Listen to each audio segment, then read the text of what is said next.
Loss of the Ethiopian Airlines Boeing 737 MAX 8 just a few minutes after takeoff, is likely to stir disquiet over the re-engine type which emerged during the probe into a Lion Air MAX 8 accident. Ethiopian Airlines has 5 MAX 8s in its fleet and the aircraft involved, ET-AVJ, was only delivered to the carrier in mid-November last year.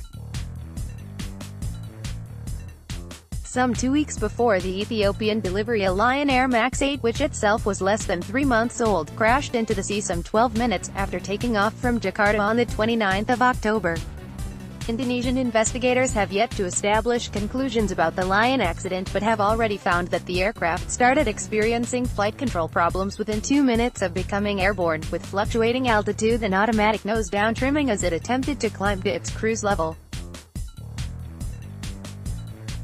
Investigators determined that the jet had suffered a number of airspeed and altitude indication problems over the 3 days prior to the crash, and that the ill-fated flight had shown up inconsistencies with the aircraft's angle of attack sensor readings.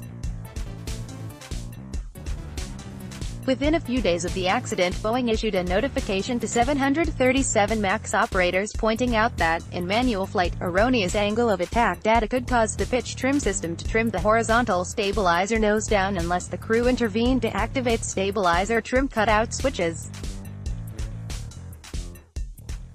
The U.S. airframer emphasized the symptoms of erroneous angle of attack information, which included possible airspeed and altitude disagreement, and stressed the procedures for dealing with nose-down stabilizer trim.